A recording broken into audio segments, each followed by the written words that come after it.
마태복음 9장은 구약의 성막과 같은 구조를 따라 기록되어 있습니다. 우리가 9장을 성막의 실체로 해석하는 이유는 성막 자체가 하나님이 인간에게 임하시는 전 과정을 그림자로 보여주는 구조이기 때문입니다. 성막은 단순한 예배 장소가 아니라 죄로 인해 하나님과 단절된 인간이 다시 하나님께 돌아오는 영적 회복의 전 과정을 단계별로 드러낸 장소였습니다. 그래서 성막에서 진행되는 순서는 다음과 같습니다. 속죄, 부르심, 정결, 회복, 생명, 계시, 이별림, 사명. 마태복음 9장은 이 성막의 순서를 그대로 따라갑니다.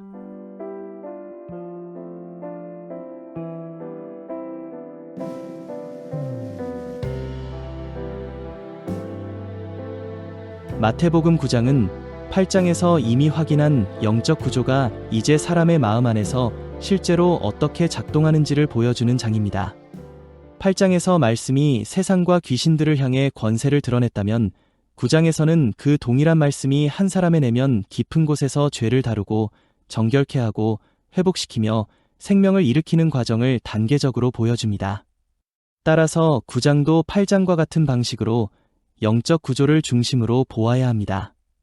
8장의 해석 원리를 그대로 이어서 이해하면 9장의 흐름 또한 자연스럽게 풀리게 됩니다.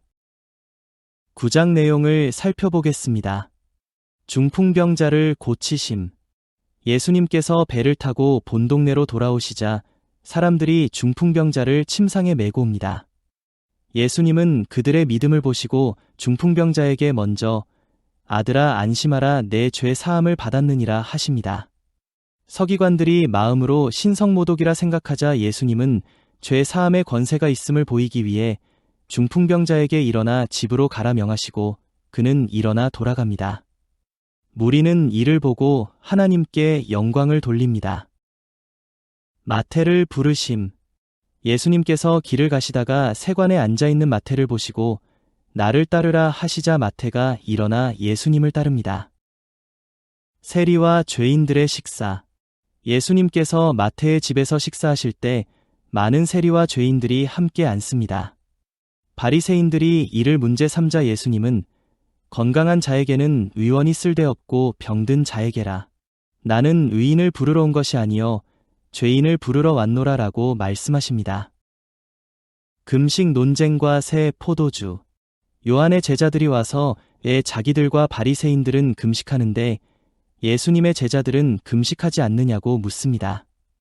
예수님은 혼인집 손님의 비유를 말씀하시고 낡은 옷과 새 옷, 낡은 가죽부대와 새 가죽부대, 새 포도주의 비유를 들어 답하십니다. 야이로의 딸과 혈루증 여인.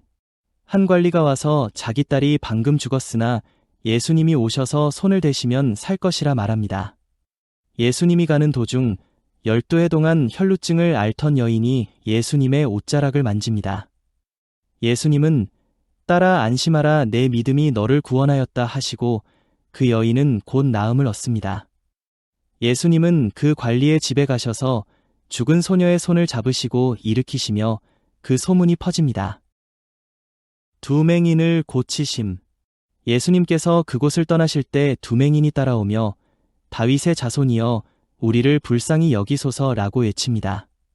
예수님은 너희가 내가 능히 이 일을 할 줄 믿느냐 물으시고 그들의 믿음대로 눈을 뜨게 하십니다.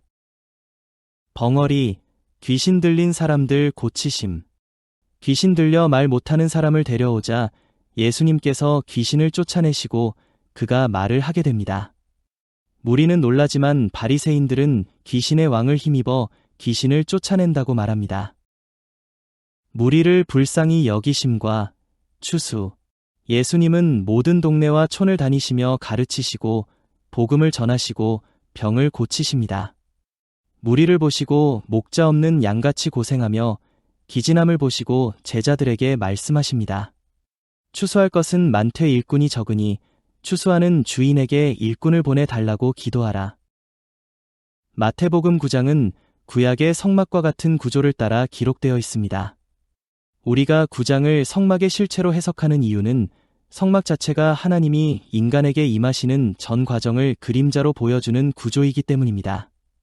성막은 단순한 예배 장소가 아니라 죄로 인해 하나님과 단절된 인간이 다시 하나님께 돌아오는 영적 회복의 전 과정을 단계별로 드러낸 장소였습니다. 그래서 성막에서 진행되는 순서는 다음과 같습니다. 속죄, 부르심, 정결, 회복, 생명, 계시, 이별림, 사명. 마태복음 9장은 이 성막의 순서를 그대로 따라갑니다.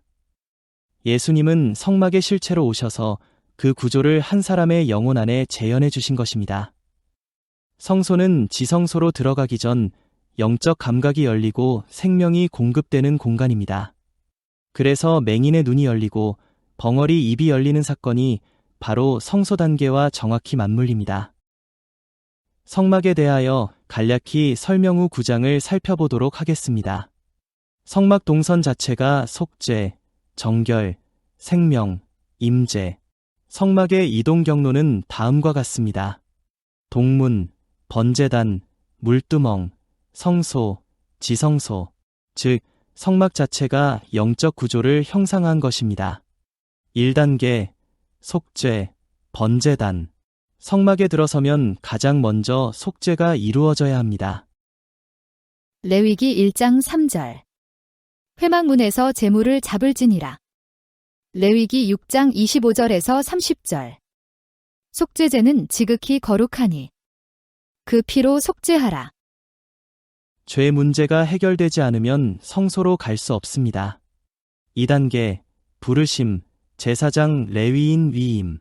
속죄 후에 하나님은 사람을 따로 세우십니다. 출애굽기 28장 1절. 제사장 직분을 위임하라. 민수기 3장 6절. 레위인을 불러 모아 회막의 일을 하게 하라. 3단계, 정결, 물두멍. 속죄가 끝나도 곧바로 성소로 들어갈 수 없습니다. 출애굽기 30장 18절에서 21절. 손과 발을 씻으라. 이는 죽지 않기 위함이라.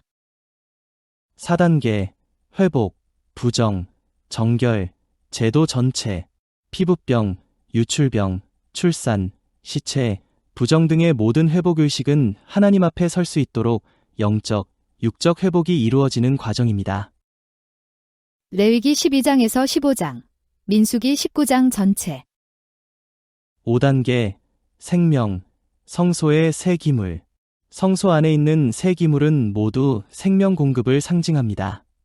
등불, 메노라, 영적 눈을 여는 빛, 진설병, 말씀의 생명, 분향단, 기도, 교제. 6단계, 계시, 지성소, 언약궤 위 속죄소에서 하나님이 직접 말씀을 주십니다. 출애굽기 25장 22절. 내가 거기서 너와 만나고 내게 명령하리라. 출애굽기 40장 34절.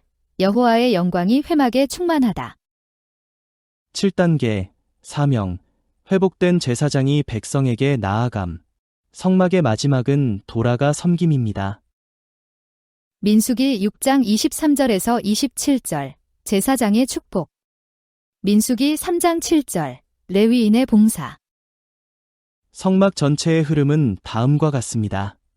속죄, 부르심, 정결, 회복, 생명, 계시, 사명. 마태복음 9장의 사건 순서가 이 구조와 정확히 맞아떨어진다는 것이 핵심입니다. 1. 중풍병자, 죄 사함, 속죄. 예수님은 육체의 병보다 먼저 죄 문제를 언급하십니다. 이는 영혼의 마비가 죄에서 온다는 것을 보여줍니다. 말씀의 권세로 그가 일어났듯 우리의 영혼도 말씀을 통해 일어섭니다. 2. 마태, 레위인의 부르심, 새 시작, 부르심. 세관에서 마태가 일어나 주님을 따른 장면은 값, 계산, 세상적 이익 중심의 삶에서 떠나 말씀의 부르심을 따르는 결정적 순간을 보여줍니다. 3. 금식 논쟁, 새 가죽 부대, 정결. 말씀은 옛 마음, 옛 틀, 옛 신앙으로 담아낼 수 없습니다. 새 가죽 부대는 정결한 마음, 새로운 마음을 의미합니다. 4. 혈루증 여인, 야이로의 딸, 회복 생명.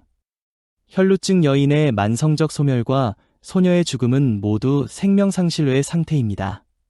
말씀을 붙잡는 믿음은 즉시 생명을 회복시키고 예수님의 손길은 죽은 자를 일으킵니다. 레위기에서 유출병과 시체 접촉은 모두 부정으로 분류되었고 정결의식을 통해 다시 하나님께 나아갈 수 있었습니다. 그래서 혈루증과 죽은 소녀는 성막의 정결, 회복 단계를 상징합니다. 5. 두맹인, 눈 열림, 성소의 등불. 눈이 열리는 사건은 성소의 등불처럼 영적 시야가 열리는 사건입니다. 6. 벙어리 귀신, 이별림, 분향 선포. 말씀을 말하지 못하게 막는 영이 떠나자 입이 열려 선포가 시작됩니다. 7. 추수할 일꾼, 사명, 회막 봉사. 모든 회복의 마지막은 사명입니다. 치유받은 자가 다시 다른 사람을 살리는 단계입니다.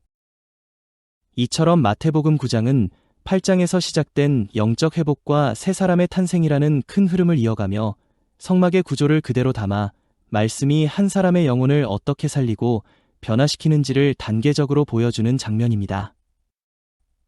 8장을 영적으로 보셨다면 9장 역시 동일한 영적 구조 안에서 보시면 그 의미가 더 깊고 선명하게 드러납니다.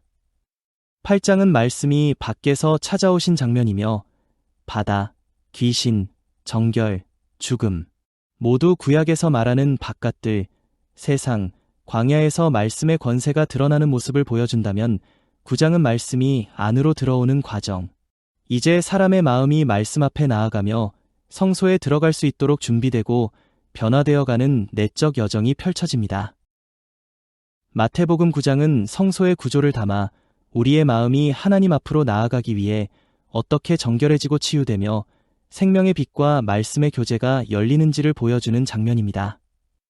즉, 구약의 장막이 단순한 상징이 아니라 예수님께서 실제로 그 그림자를 완성하시는 장면이며 예수님의 모든 사역은 구약의 예표가 실체로 드러나 하늘의 구조가 땅에서 이루어지는 전체 과정을 보여주신 것입니다.